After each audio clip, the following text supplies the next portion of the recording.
नमस्कार, मैं doctor OP Mishra the संकेत लाइव से। अभी अभी एक समाचार हमको पढ़ने को मिला जो एक बहुत बड़े डॉक्टर का बयान है। डॉक्टर का नाम है डॉक्टर तिरहन। ये हार्ट के बहुत बड़े डॉक्टर हैं। इनका एक बयान आया है कि डॉक्टर हुए लालची, जल्द अमीर बनने के लिए कर रहे हैं अनावश्यक सर्जरी। यह पढ़ के मैं अचंभित हो गया कि अब हम कहां जा रहे हैं, हमारा स्तर क्या हो रहा है, हालत क्या हो रही है। एक दूसरे की टांग खींचने में लगे हैं। डॉक्टर तिरहन कोई छोटे मोटे डॉक्टर नहीं है।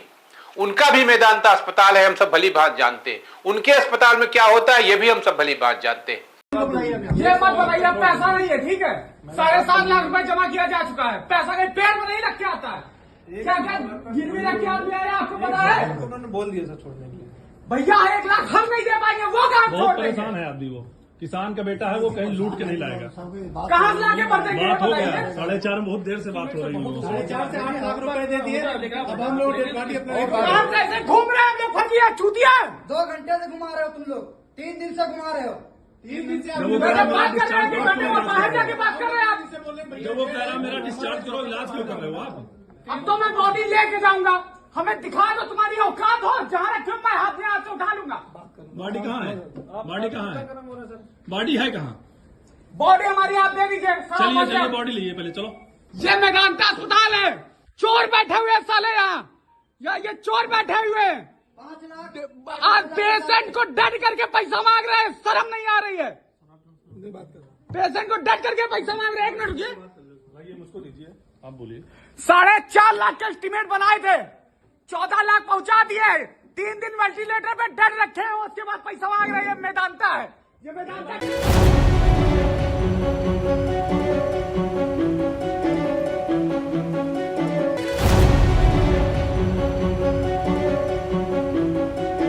इसलिए एक डायलॉग है ना, जिनके अपने घर शीशे के हों वो दूसरों पे पत्थर नहीं फेंका करते।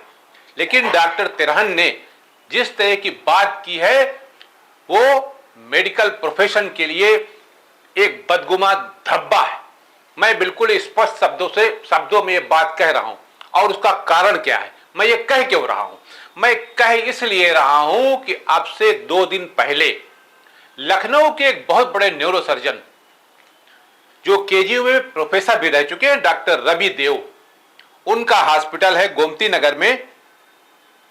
वहां कहा जाता है कुछ तथाकथित विधायक जी के समर्थक पहुंचे और डॉक्टर के साथ मारपीट की। इस कदर मारपीट की कि डॉक्टर की पसलियां तक टूट गई। घटनाक्रम के बारे में यह बताया जा रहा है कि मंगलवार की रात करीब 11:30 बजे जब डॉक्टर रवि देव आईसीयू में जो मरीज था ब्रेन हैमरेज का, उसको सीआरपी दे रहे थे। सीआरपी मतलब जब मरीज अंतिम क्षणों में पहुंच जाता है, कोई सिस्टम काम नहीं कर रहा होता है, तो हम पंप करते हैं हार्ट को। तभी तमाम गुंडे आईसीयू में घुस आए। उन्होंने न केवल जमकर अस्पताल में तोड़फोड़ की, बल्कि डॉक्टर समेत तमाम स्टाफ को मारा पीटा। आप पूछ सकते हैं कि कथित गुंडे कौन थे और कहां से और किसके इशारे पे आए थे, तो उसका जवाब यह है कि अस्पताल में 2 दिन पहले बंथरा निवासी श्याम कुमार सिंह भर्ती हुए थे, जिन्हें ब्रेन हैमरेज हुआ था और बाद में क्रिटिकल पोजीशन के चलते उनकी मौत हो गई थी। यह घटनाक्रम है।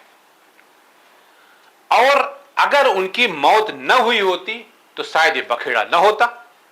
लेकिन चूंकि मौत हो गई, इसलिए आरोप लगाया गया कि डॉक्टर और उनके स्टाफ ने मुर्दा मरीज से भी 2.5 लाख रुपया ले लिए। अभी हमारे एक साथी डॉक्टर तिरहन वही बात कह चुके, क्योंकि उनके अस्पताल में सब दूध का धुला हुआ है। वहां तो कुछ होते नहीं। आप याद करिए, इसी लखनऊ के मेदांता अस्पताल में उत्तर प्रदेश सरकार के एक मंत्री ओम प्रकाश राजभर ने आरोप लगाया था कि मेरी मां के इलाज के लिए 4.5 लाख रुपए ले लिए। बाद में क्या हुआ? सेटल्ड आउट, चुप हो गए सब। तो आप बाय प्रोफेशन डॉक्टर हैं, इस तरह के आरोप लगा रहे हैं। ये अच्छा लगता है क्या? समाज में आप क्या मैसेज देना चाहते हैं कि आप दूध के धुले हैं, बाकी जितने डॉक्टर सब चोर हैं? बात मैं डॉक्टर देव की कर रहा था, डॉक्टर रवि देव की। अब आगे क्या हुआ? रुपए 2.5 लाख मिले कि नहीं मिले, मरीज का क्या हुआ यह नहीं। मेरा सवाल यहां यह है कि यदि श्याम कुमार जी की मृत्यु SGPGI, KGMU और लोहिया आदि किसी सरकारी अस्पताल में हुई होती तो क्या मरीज के परिजन वहां भी अपना वही रौद्र रूप दिखाते और बताते कि हम विधायक जी के आदमी, एक वो आता है ना एडवर्टीजमेंट, मंत्री जी के आदमी आए हैं, तो क्या वहां भी वही वो करते, गुंडई दबंगई? अभी पता ये भी चला है कि उस घटना के बाद फिर कल डॉक्टर के स्टाफ के पास फोन आया था PRO को रिसेप्शन पर कि अभी सुधरे नहीं, क्या कुछ और चाहते हैं? ये हालत है। ये उत्तर प्रदेश में सरकार चल रही है, जीरो टॉलरेंस की बात हो रही है, लॉ एंड ऑर्डर की ये हालत है। अब तक कोई गिरफ्तारी नहीं हुई है और हमको तो लगता है गिरफ्तारी नहीं होगी, क्योंकि विधायक जी के आदमी है, मंत्री जी के आदमी है। और अगर मंत्री जी के विधायक जी के आदमी न होते तो शायद इतना बड़ा बवंडर वो न करते। लेकिन चूंकि डॉक्टर वो प्राइवेट डॉक्टर थे, प्राइवेट डॉक्टर बहुत सॉफ्ट टारगेट रहता है, सबकी आंखों में खटकता है। और वकीलों की तरह डॉक्टर वर्ग संगठित नहीं है, अपना शटर डाउन नहीं करेगा, पैसा चाहिए ना उसको। उनके अंदर दिमाग में है कि सेवा भाव। अरे कैसा सेवा भाव जो हम सुरक्षित नहीं है? क्यों नहीं हम डिफेंसिव प्रैक्टिस करते? इसलिए वो पिटता है और लुटता भी है। पुलिस भी जो है ना डॉक्टर से ज्यादा खुन्नस खाए रहती है, किसने फ्री इलाज नहीं किया। मैंने अपने कई वीडियो तथा लेखों में यह लिखा है कि डॉक्टर को भगवान समझने की भूल न करें। डॉक्टर भी एक मनुष्य है, एक मानव है। इसी समाज से आपका बेटा हो सकता है, आपका पिता हो सकता है, आपका भाई हो सकता है, आपकी बहन हो सकती है, आपकी पत्नी हो सकती है, कोई भी डॉक्टर हो सकता है। वो भी एक इंसान है और अपने ज्ञान तथा अनुभव के अनुसार मरीज की सेवा करता है, इलाज करता है, डायग्नोज करता है कि इसको क्या है। फिर वो पीटा जाता है, मारा जाता है, लूटा जाता है, अपमानित किया जाता है और इसके बावजूद चुप रहता है। टैक्स पेयर भी है, अधिक से अधिक टैक्स भी देता है। FIR, नतीजा क्या होता है? हम सिर्फ FIR तक सीमित हो जाते हैं, उसके बाद कुछ नहीं होता है। और जिसका अंत होता है दबाव के लिए समझौता, जैसा कि डॉक्टर देव के साथ हो रहा। समझौता कर लीजिए, अरे हो ठीक है, आप जूतो मारिए, पीटिए, पसलियां तोड़ दीजिए और सॉरी। ये कब तक चलेगा? मैं अगर इस तरह की घटनाओं के लिए अनसोशल एलिमेंट तथा सिस्टम को दोषी मानता हूं तो डॉक्टरों और उनके संगठनों को भी उतना ही दोषी मानता हूं। क्या कर रहा है IMA? आप खाली IMA भवन रिवर बैंक कॉलोनी से चलेंगे और शहीद स्मारक तक आके 10 लोगों को इकट्ठा करके, अरे 10,000 लखनऊ में डॉक्टर है, क्यों नहीं शट डाउन कर देते? क्यों नहीं बंद कर देते सारी क्लिनिक? शासन, प्रशासन और सरकार सब हिल जाएगी। किसी की मजाल है कि वकीलों के चैम्बर में आके मारपीट करके चला जाए? फिर डॉक्टरों के साथ क्यों हो जाता है? इसलिए कि आप संगठित नहीं, क्योंकि उनके अंदर विरोध करने की क्षमता नहीं है, प्रतिवाद करने की ताकत नहीं है, सरकार पर दबाव बनाने की ताकत नहीं है और न ही कुछ दिन के लिए पूरे प्राइवेट मेडिकल सिस्टम को बंद करने की हिम्मत है। फेसबुक पर दुख प्रकट करने, सहानुभूति व्यक्त करने तथा निंदा प्रस्ताव पास करने से सरकार की कानों में जूं नहीं रहता।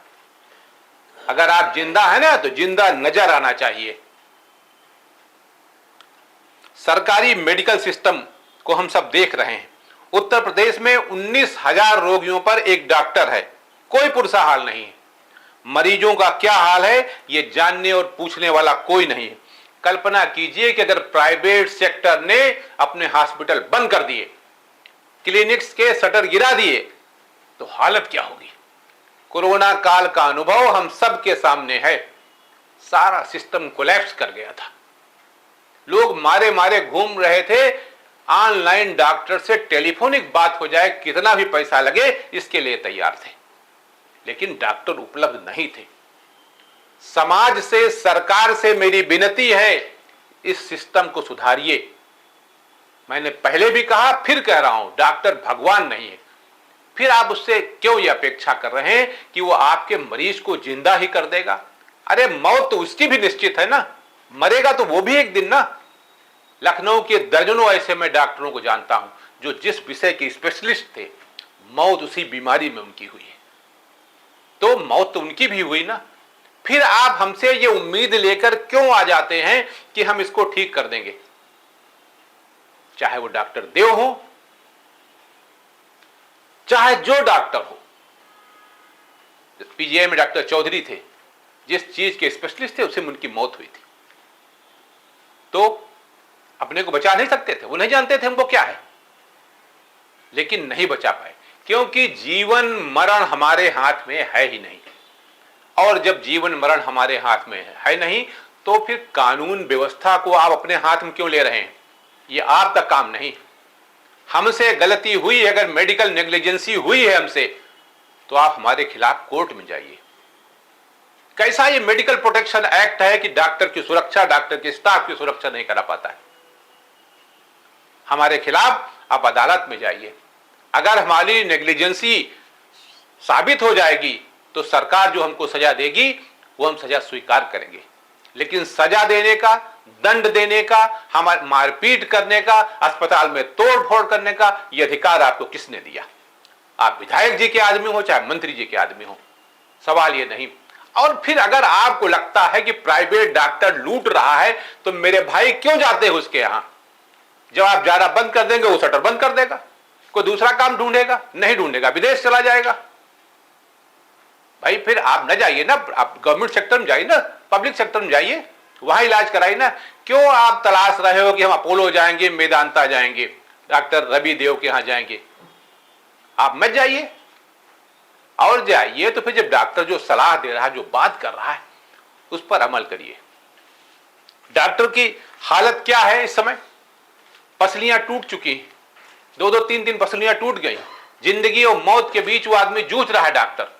और पुलिस जो है इधर उधर तमाशा बना रही है। टीम गठित की जा रही है, हम तलाश कर रहे हैं, हम ये कर रहे हैं, हम वो कर रहे हैं। अब समय आ गया है कि डॉक्टर को इस तरह की घटनाओं को गंभीरता से लेना होगा।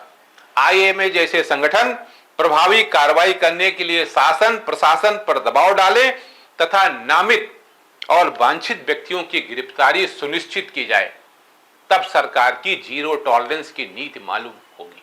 अदरवाइज नहीं। और अगर ऐसा नहीं हो पाता है तो सड़कों पर जबरदस्त तरीके से उतरें, तभी सरकार के कानों में जू रेंगी। अदरवाइज इसी तरह की घटनाएं आए दिन होती रहेंगी। और यह कोई लखनऊ की कोई पहली घटना नहीं है। यह सही है कि आईएमए ने प्रदेश व्यापी हड़ताल की चेतावनी दे दी है, लेकिन चेतावनी से कुछ नहीं होगा।